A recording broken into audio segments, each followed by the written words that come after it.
All right, class. It's good to see you all through the computer screen. Hope you're doing well. Today we're going to go over 1984 Book 3, and then I'm going to talk a little bit about how to write about literature, which is a little bit different than some of the other types of writing that we've done. So hopefully you will find today useful. I'll go ahead and share my notes with you now.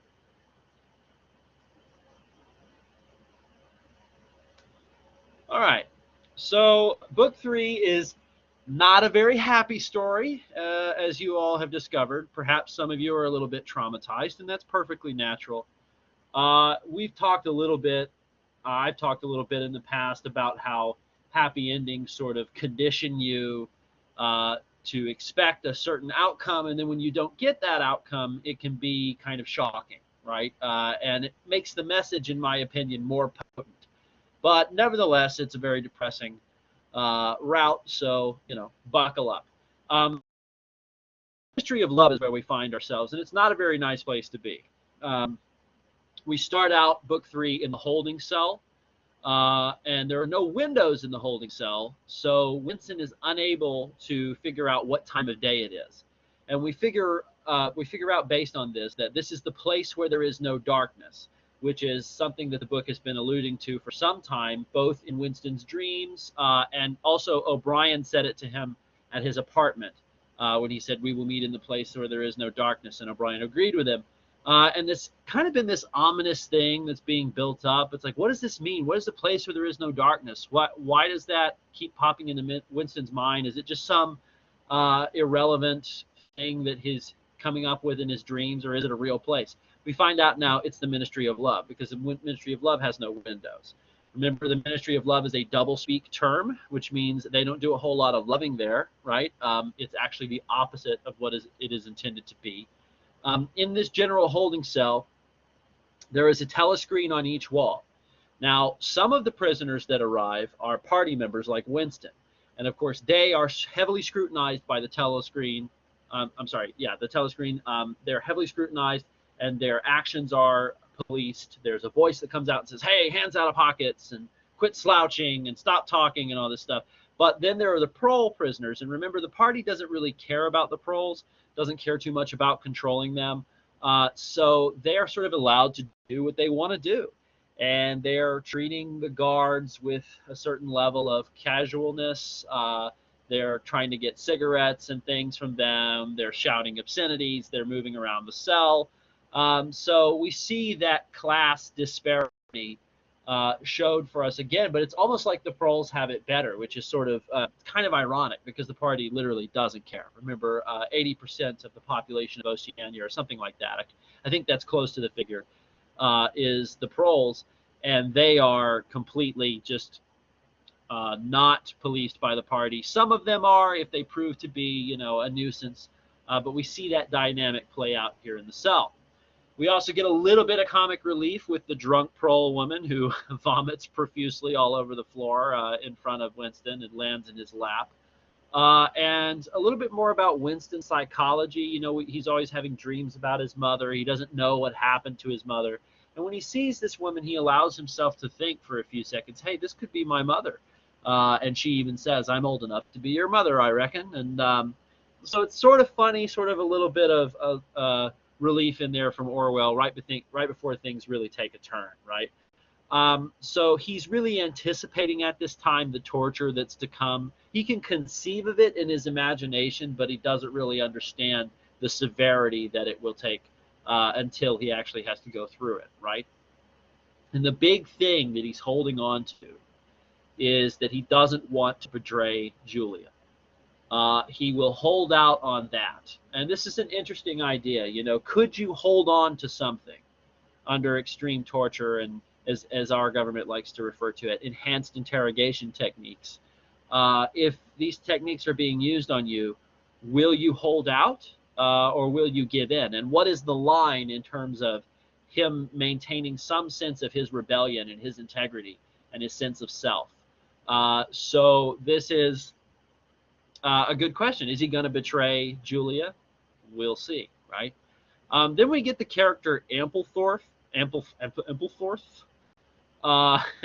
He is a character that kind of briefly appears previously in the novel, but he's a poet, which is sort of ironic to have a poet that writes in Newspeak, right? Or that his job is to translate the classical works of literature into Newspeak. And in doing so, of course, they lose the vast majority of their meaning. And you kind of ask yourself, like, what's the point? You know, why don't you just burn all the books? But the party wants everything to be in Newspeak, and Newspeak is, of course, we know, a highly concise and shortened form of the English language, which is intended to sort of limit the capacity for communication. And if you think about it, the spoken, written word, whatever you want to say, is really all there is in terms of like fomenting some kind of political movement or some manner of resistance to certain ideas. Without that language, you don't really have anything. So Amplethorpe, his job is to translate poems into Newspeak such that he basically destroys the poems. And he talks about his thought crime. Remember, the only reason you could be in the Ministry of Love as a member of the party is if you are guilty of thought crime. And Amplethorpe's thought crime is that he would not change the rhyme rod with God in a Rudyard Kipling poem. And he just was like, you know, I looked at all the other words and there aren't very many words. And, you know, did you know that there are only 10 words that rhyme with rod in the whole English language and stuff? And there's this kind of awkward moment where it's like we're in the belly of the beast in this cell, and we're talking about, you know, language and structure and all this stuff. But anyway, so that just shows you the sort of the nature of how little it takes for you to get in the Ministry of Love and to be subjected to this kind of reprogramming and torture and stuff. And it's even more enforced when we get Parsons. Yes, even Parsons. Now, if you recall, Parsons is the gentleman who his family lives across the hall from Winston in Victory, in his apartments, Victory Mansions. And they live across the hall, and he's the one with the children that are, you know, little terrors, and they're constantly threatening to hand people over to the thought police because that's how they've been conditioned. And we made the comparison, or you could make the comparison, between the Hitler Youth or similar organizations and the way that the children are inducted into the Spy League. And so Parsons' children are literally waiting for the day when they will hand in their own father. And eventually they do, right? His daughter does. He says that she listened through the door and heard him in his sleep shouting, "Down with Big Brother, down with Big Brother." And Winston says, "Well, did you do it?" And he's like, "Of course I did it. Why would I be in here if I didn't?" Because Parsons is the ultimate believer. He believes in the party. He's not smart enough to be a threat. He's just a, you know, lovable oaf that will give his blood, sweat, and tears to the cause that he truly believes in. And he believes in it even up until this moment when he's in the cell facing torture. He's like, well, I'll just tell him that I'm a good citizen and I didn't mean any of that and all that stuff. So it just goes to show you, you know, if you recall earlier in the novel, Parsons was the one character that Winston's like, nah, they're never going to get this guy. Here he is, right? So it just shows you that there really is no way to avoid thought crime. I mean, how much control do you have over your thoughts right now? If I say, don't think of an elephant, will you think of one?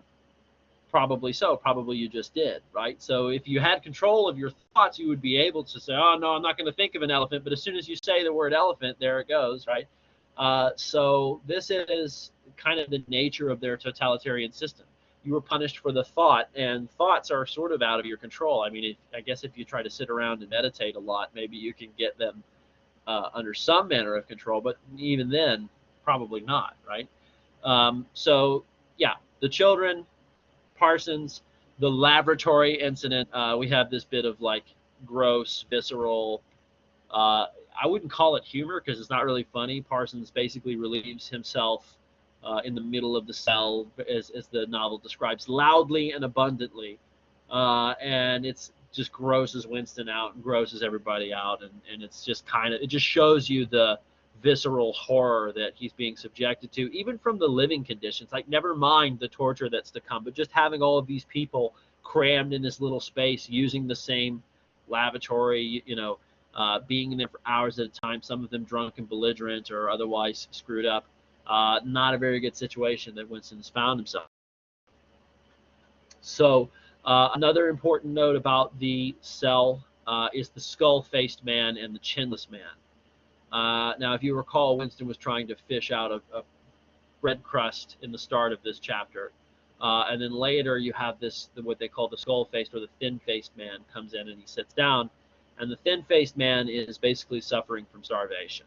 And, the people in the cell probably haven't seen too many people. I mean, there's scarcity in the society, but starvation is a whole other thing. But when they realize what's happening to him, everyone gets really uneasy and like, oh my God, this is horrible. This poor guy. And you have that conflict that keeps coming up in the novel between basic human empathy and the orthodoxy of not caring and not trusting and basically just ignoring everything around you. But there's this one guy who we call the Chinless Man, who takes it upon himself to get up and go and give this poor starving man a crust of bread. Reaches in his pocket, gives him the crust of bread, and instantly the telescreen is like, stop where you are, and they're screaming at him and stuff.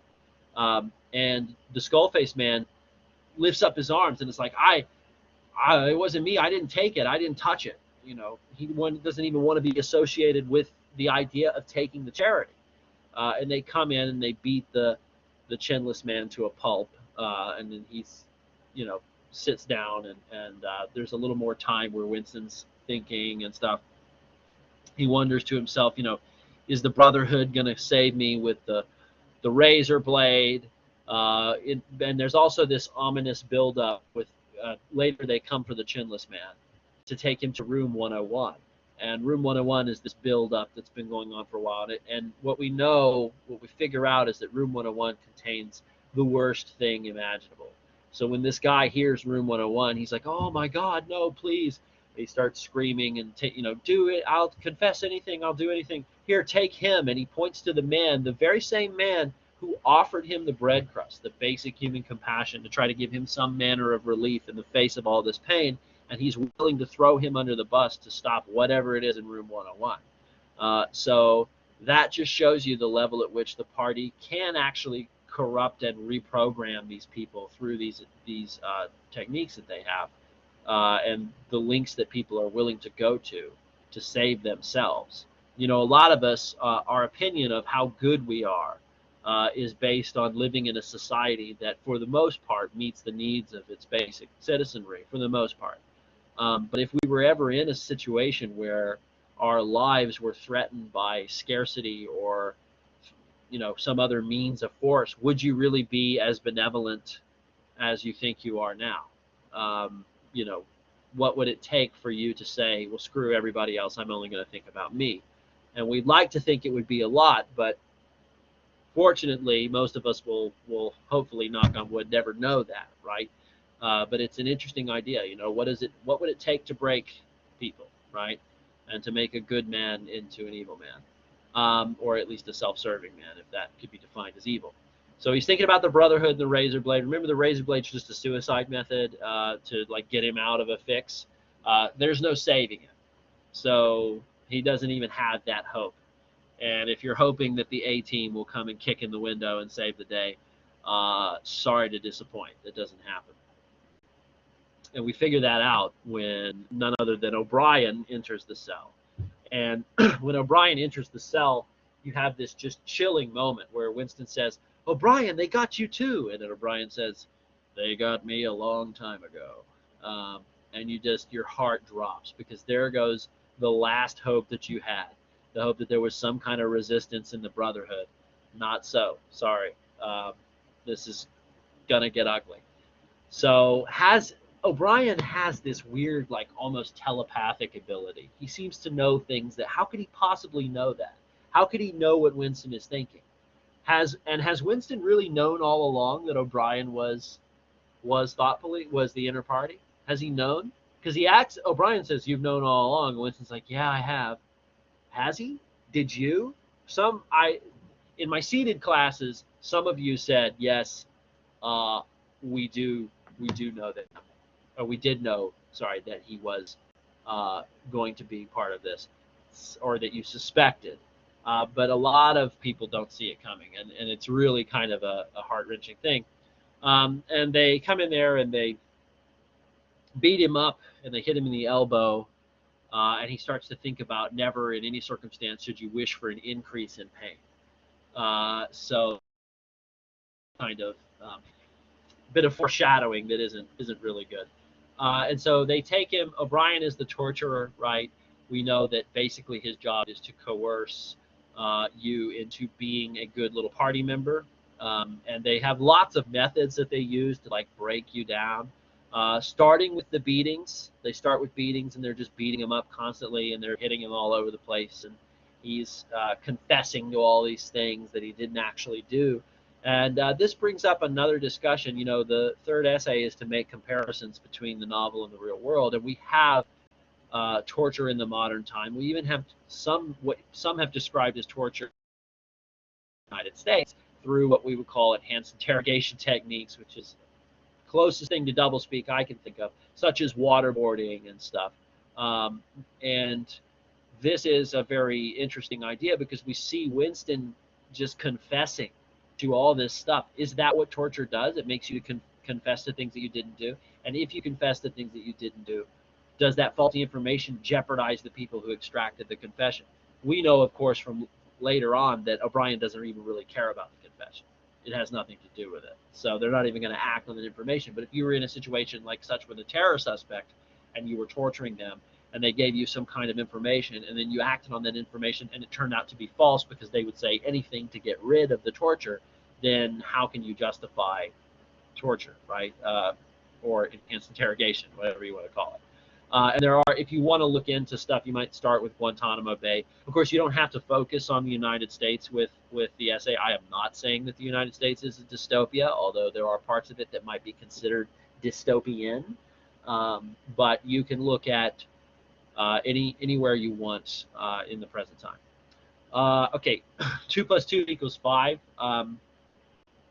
Well, this is confusing for a lot of people. Of course, we know 2 + 2 = 4. But what O'Brien is trying to do is he's trying to get Winston to realize that your view of reality needs to be what my view is. And if I say it's 5, then it's 5, right? You have to give up this idea that there's this external reality and that any of this stuff matters. And if I say it's 5, it's 5. You just say yes, right? And of course, Winston can't bring himself to actually believe it. But O'Brien says, well, I'm going to cure you. I'm going to make you believe it, right? And can he, is this something he can do? It seems to be so, right? They also use humiliation, sleep deprivation. They insult him. They wake him up. They do all these different things. And when we talk about like what constitutes, the Constitution of the United States protects against cruel and unusual punishment.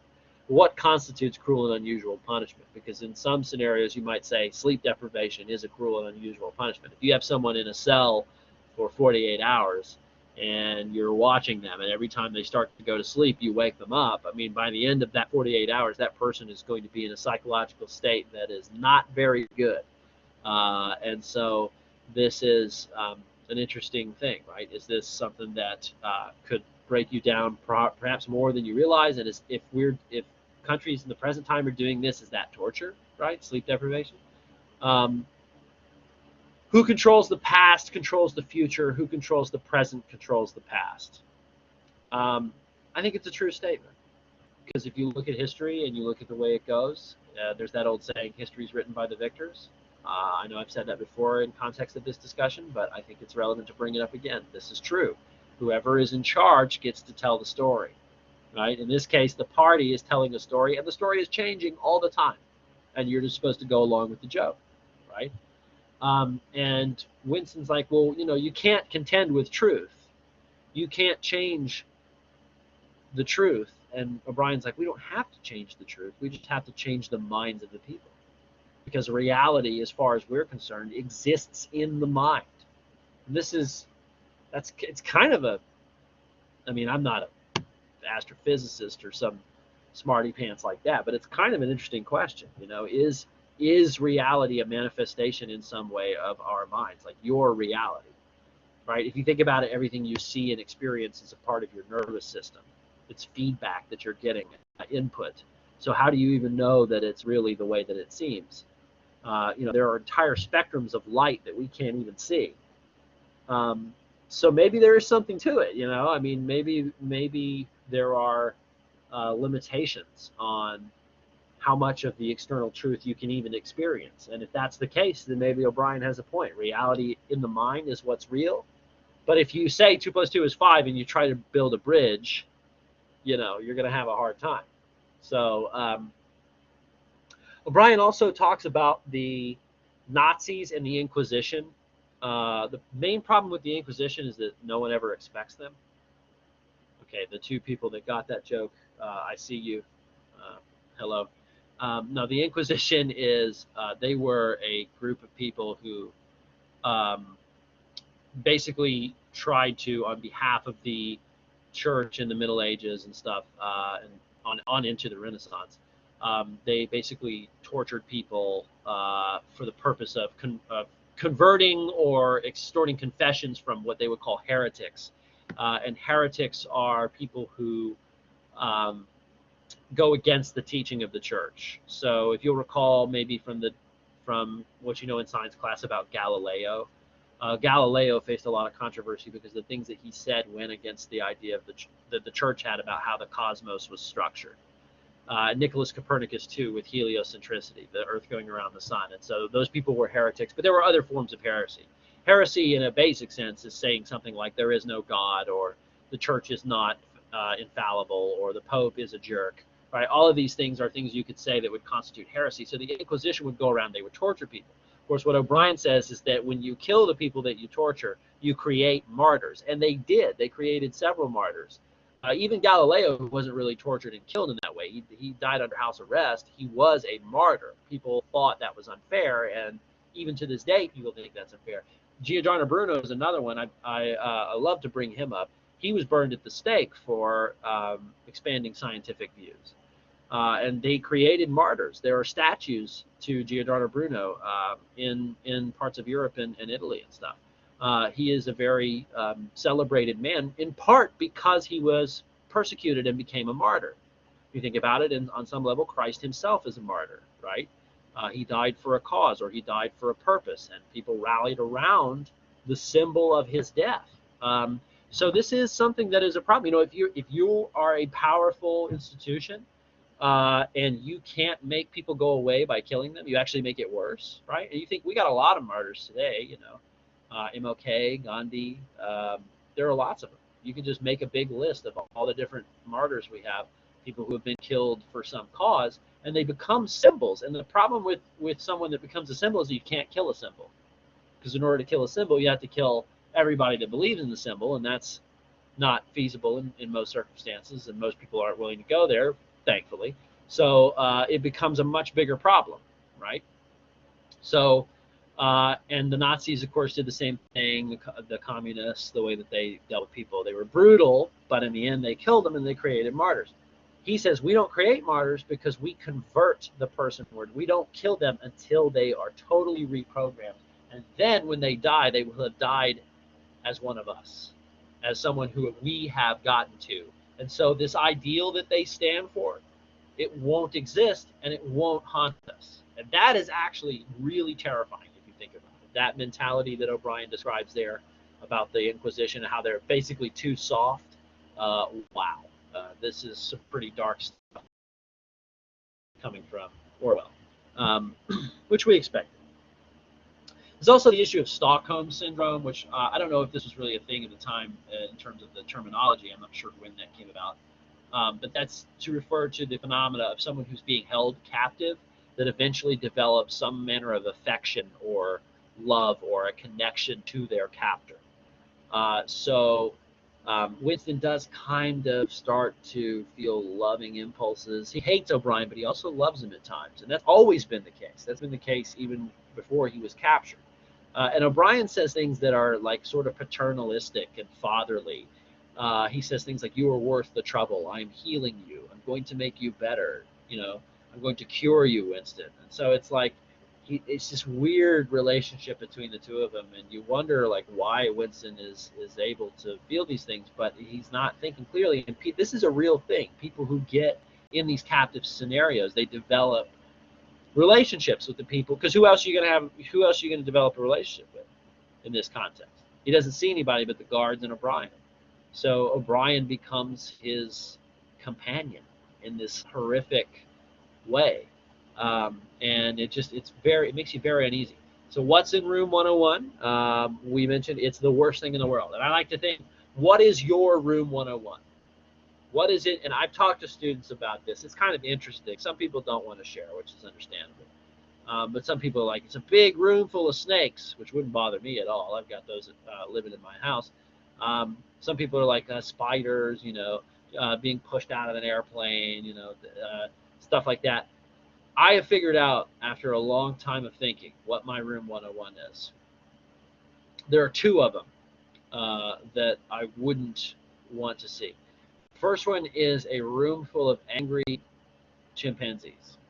And most people are like, really? Chimpanzees? The cute little apes that come on the Ellen DeGeneres show, and she pets them and stuff. That's not the way chimpanzees are in the wild. They're absolutely horrific. They'll rip your arms off and stuff and do all kinds of really, really horrible, violent things. They're very strong too. The average chimpanzee is stronger than a human bodybuilder. So if there was a room full of angry chimpanzees, that would throw me off. But the real thing I'm most afraid of, I'm a claustrophobe. I hate short spaces, and crawling down into those caves like people do, like spelunking, and they just wiggle like worms through these tight spaces. I saw this thing about this incident called the Nutty Putty Cave incident, which I won't go into in great detail, but it scared the hell out of me. And this guy got stuck, and they couldn't get him out, and he died there. That would be my room 101. They'd be like, crawl in this little hole until you get stuck. I'd be like, no, I don't want to. So, there's something for everybody, right? Sometimes it's just a random phobia. Some people are scared of things that can't even hurt them. I knew a guy one time he was what's called a gastrophobe, which is someone that's scared of like slugs and snails and stuff, which is like probably the most, just benign animal on the planet in terms of its ability to harm you. But he was terrified of them, and such to the point that he could not stand to look at them. And I'm always posting, back when I had social media and stuff, I used to post pictures of wildlife, and I would post gastropods like snails and stuff, and he'd be like, I can't, I'm sorry, dude, if you're gonna do this, I can't follow you. It's like, well, okay. So yeah, that's what we're building up to. What is Winston's worst fear? What do we know about him? Think about it. What was he afraid of? It's the rat, right? Rats. Rats, the thing that Winston can't stand for. So the party's goal is not benevolence. So he tries to figure out the motivations when he's talking to O'Brien. Like, why do they do this? And O'Brien asks him, like, why do you think it is that we do these things to people? And Winston says, well, it's because you don't think human beings are fit to govern themselves. No, that's not it. It's because you want to, what is the other thing he says? He has a couple of guesses, and O'Brien's just like, no. It's not, there's no benevolence, there's no logic. We do this power for the sake of power, brutality for the sake of brutality, violence for the sake of violence. We do it because it is what we do, right? We don't care about you. We don't care about your thoughts. We don't actually care if you are, sympathetic to us or not. What we care about is control and power and dominance. And that, I think, is a true statement coming from Orwell. So you got to think, like, how do these people, the Stalins and the Hitlers of the world, how do they come about? It's power.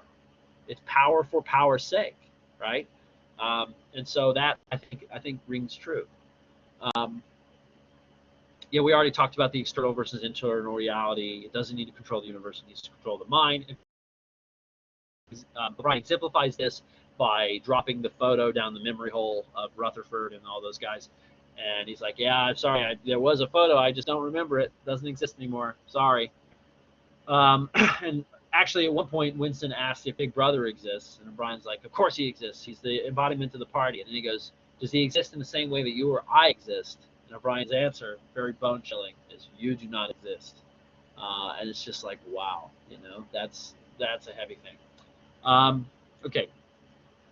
The last thing he does in the first part of the torture session is he shows Winston his own body, and he shows him his deteriorated physical condition, his missing teeth, the sore on his leg, how emaciated he's become, his hair is falling out, he looks aged, and he shows him this when he's talking about the spirit of humanity. The spirit of humanity will overcome you. Something will well up from the base consciousness of human beings, and it will stand up against you. And O'Brien's like, if you think man is going to stop us, then take a look at what man is. And he shows him his own image. And he has to cope with the fact that he's literally like falling apart. And it isn't going to get any better. And so that, trying to connect that to the world in which we live, does society want you to be unhappy with your physical form? What does unhappiness with the physical form do for people that want control and power? Well, it abases you, right? And it makes you feel like you need something. In our present day, it makes you feel like you need something. And you see those commercials, are you a complete slob loser? It's like, well, no. Yes, you are. You need this. Oh, I guess I do, and there's just all kinds of stuff like that. And then you could talk about maybe bodily image and like standards and stuff. People seem to be very interested in that kind of stuff today. So it may be an avenue that you want to take with the essay, if you want to go into that and use this scene with O'Brien to make that connection. Okay. I don't want to write the essay for you. Okay, so yeah. More Stockholm Syndrome. They allow him to recover after this. They start to feed him better. They give him small luxuries, cigarettes and things. They give him a tablet to write on. He's given a little bit of freedom. They're not going to torture him anymore. Why? Why do they do this? And think about it. If you were going through something like this, the worst thing they could do is give you hope in the end, right? You go through all this terrible torture, and you hit this point where you're completely broken down. You see your body, you're crying, and then they allow you to get better. They allow you to get better. So then what they do is they allow you to hope again, but only so that they can crush that hope later, which that's just barbaric. It's barbaric. And this is something that people do in these situations. And of course, there's more Stockholm Syndrome involved. He's allowed to write, and he's trying to write party orthodoxy. He's trying to conform. He writes 2 + 2 = 5. He also writes the statement, God is power, which is an interesting statement. Is God power? Is that what God is? Depends on how you look at it, I guess. He cries out Julia's name, and that's like his thought crime that, that's the last thing. Is like, all right, now you're getting room 101, buddy. And he tells O'Brien, that he's not gonna, he still hates Big Brother, and O'Brien's like, you gotta love him. You can't. It's not enough just to accept him. You have to love Big Brother, and we're gonna make you love Big Brother. So to do this, he takes him into room 101, where your worst nightmare is contained. And of course, we know that Winston's worst nightmare is the rat. He's horrified of rats, and we know this from the scene in Charrington's apartment where he saw a rat in the floor and freaked out about it. And in trying to sort of break Winston, O'Brien knows this because he's been watching. They've been watching. They know everything about him, right? And this is another thing, you talk about social media, you talk about algorithms and the way that the way that Google and those people put together like patterns of individual behavior, consumer behavior, right? And they figure out like how you think and how you act and what you like, and then they cater things to what you like so that they can get you to buy more. And if you think about it, they're getting pretty good at predicting the way people can respond to things, or what things you will like, or what things will get you to spend more time.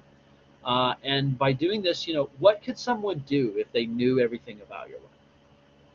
If they had access to everything that you did, searched, the people you talked to, the stuff you read, who you interacted with, when you interacted with them, if they kept track of all of that information, we like to think that we're these big mysteries and that, nobody can really figure me out. But how complicated are you really? How easy would it be to put together a pattern of your behavior that could be used against you. And is, I mean, obviously, you know, we can talk about consumerist stuff, trying to get you to buy more stuff. There's something nefarious about that. I guess it depends on your take on that. A lot of people say commerce is what makes the world go round. So if there's more commerce, that's a good thing. Other people would say, yeah, but getting people to spend money on things and be impulsive and you know, catering things to people so that they'll behave in a certain way. There's something a little nefarious about that, right? But in this case, knowledge of Winston's behavior and everything he does, I mean, it seems like O'Brien can read his mind. That's how much he knows.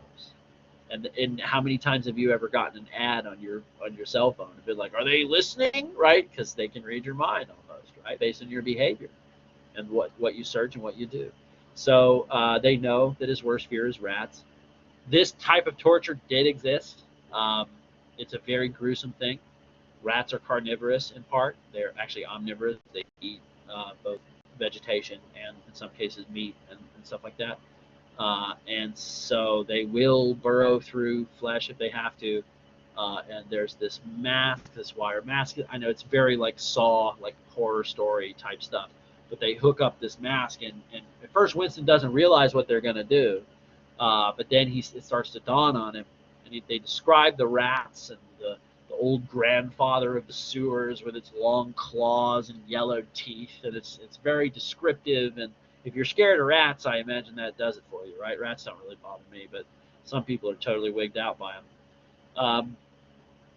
And the idea is that when they open the latch and the rats come through the cage, they're going to burrow into the first thing they can get to, which is going to be Winston's face.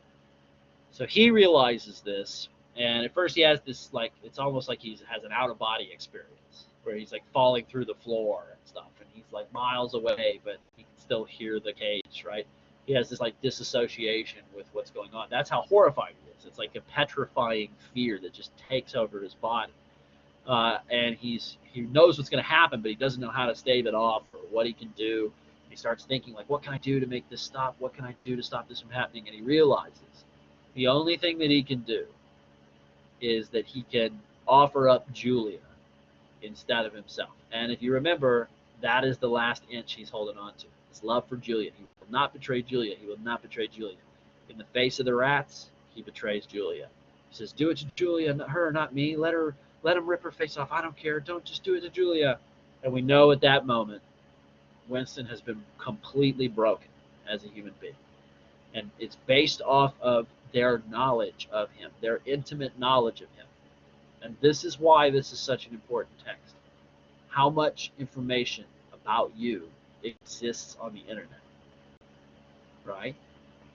Think about that. And people, who do you know who has, I mean, maybe your accounts are private, but that's not even all the information that's out there. You don't know who's looking at this information. You don't know who's working at Google. Like, you know, you have no idea. Like, this is the nefariousness of the situation we're in. Yeah, it's nice to have our interests catered to, but at what cost? And you also, whenever you think about whether or not something is worth pursuing or not as a society, you have to think about the potential for abuse. What is the potential to abuse the ability to collect just all this information on people? Like, you live in a post-privacy world. Your every move is photographed and recorded when you leave the house. Your motions are tracked by GPS on your phone. You live in a post-privacy world. What is the potential for abuse? Now, maybe you say, well, the law protects you in these terms. Yeah, okay, all right. How long does the law hold up, though? Laws can be changed, you know. And there are ways to game the system and to get around laws. We see that now with this entire thing. We're supposed to have expectation of privacy. It's granted to us by the Fourth Amendment. But because technology and data and all this information did not exist at the time that the Constitution was contrived, we don't have protection in a digital sense. And ourselves are totally digital now. We're all out on the internet. And so the expectation of privacy is gone. The law that's supposed to protect you, there's a loophole. And the loophole is, well, data is not property. Sorry. It's like, okay, there goes the whole intention behind the formation of the Fourth Amendment, right? The intention is to protect people's privacy, to protect their personal lives, so that people can't just come in and do whatever they want. In this case, that's sort of been skirted. Now, you could sit here and make counter arguments, and that's fine. You could say, well, yeah, it's really not personal property. It's all okay, fine. I mean, maybe we can redefine it, but the fact that we live in a post-privacy world as a consequence of this is true, right? And you talk about Edward Snowden and the stuff he claims they had access to, and that just basic people could see, and how some of the interns there were like using, or the people that were employed there were using the metadata software to like track their exes and stuff and see who they were talking to and things like that. And that's an abuse, right? And that's why you have to consider, is this something we want to do? What's the capacity for abuse? Because it will be abused, right? On some level, it will be. And so that, I think, is something to think about. Food for thought, as they say. So at the end, we have this scene at the Chestnut Tree Cafe. Winston, we know from earlier that the Chestnut Tree Cafe is somewhere you go if you're like riffraff, if you're somebody that the party has got on their radar, and a lot of people who get reprogrammed end up at the Chestnut Tree Cafe because they don't know where else to go. And he's sitting there, he's playing, or he's watching a chess game, and he's drinking gin, as he's prone to do. He's back on the gin. And he decides that the stuff that's going on is just okay with him, right? I'm sorry, my dog has entered the room and is trying to harass me. He decides that the party is right and just. He hears the war announcement. He believes it, right? He's into it. Whereas the old Winston would have been like, this is rubbish. They're lying. Winston is just into it, man. He's just become the perfect little party member. And we have that last encounter with Julia. He sees Julia. And so it's weird that he would even get up and go see her. Like, that sort of tells us that maybe on some level there's something there. But it's so corrupted and destroyed, like they can't even look at each other anymore. She looks like she doesn't even want to be around him, like she hates his guts, right? And they just both say, like, I betrayed you. Sorry. They don't even say sorry. They're just like, I betrayed you. And they go their separate ways. He thinks about sex with her, and then he's just like repulsed and disgusted by it. And we see that their ability to function as human beings has been destroyed by the party and by the efforts of the party. Maybe this is Orwell being too hyperbolic. Maybe things aren't so dire. But we won't really know until we get to a situation where it's too late. And that's the point of 1984. That's why we have this ending, right? And in the end, Winston stares up at the picture of Big Brother, and it says, he had won the victory over himself. He loved Big Brother, right? And we're just left with this idea that his resistance from the start was hopeless. He had no chance. He was watched from the moment the novel began. The thought police knew everything.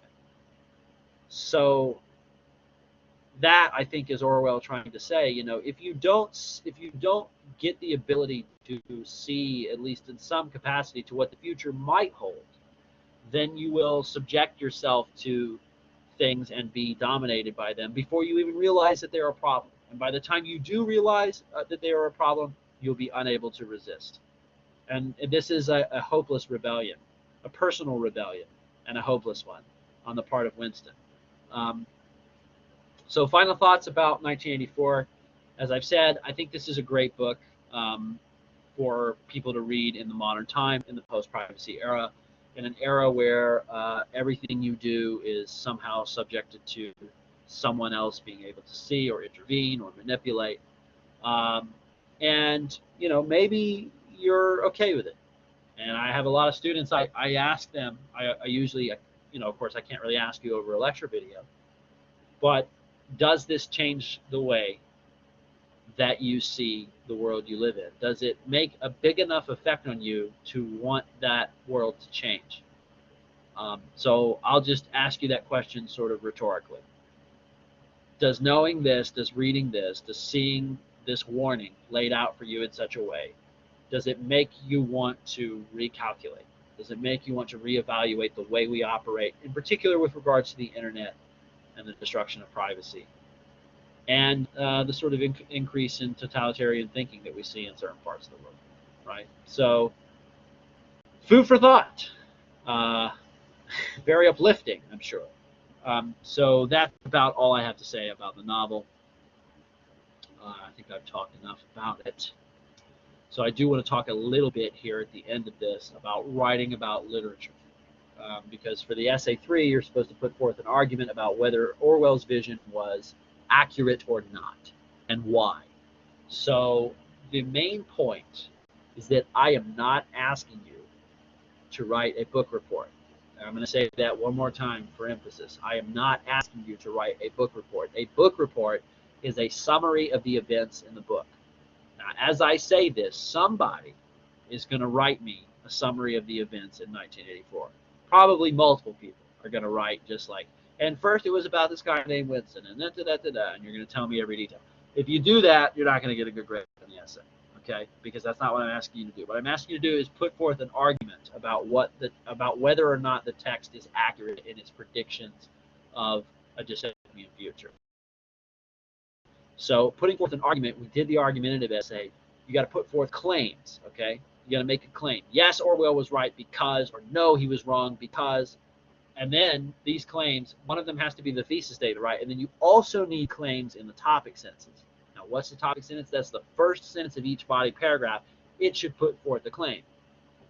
So let's say that you say in your thesis statement, Orwell was correct because of X, Y, and Z. Your first topic sentence will be Orwell was correct because of X. Your next one will be Orwell was correct because of Y. The last one will be Orwell was correct because of Z. So you have one big claim and then 3 subclaims that are like pieces of the larger claim, right? A lot of people on essay 2 did not have topic sentences that put forth claims. And as much as I emphasize that, I think for some reason that's kind of a hurdle that people have to get over. Your topic sentence, the first sentence of your body paragraph, is very important. And it should embody a claim because you're making an argument about the text, right? The other thing I want to say, use direct quotes from the book and direct quotes from secondary sources, okay? The book is what you would call a primary source. Yes, you have to cite it, okay? You have to cite it in the works cited, and you have to include parenthetical citations from the book. That's your primary source. Your secondary sources are going to be sources that you get from other places to try to prove your argument.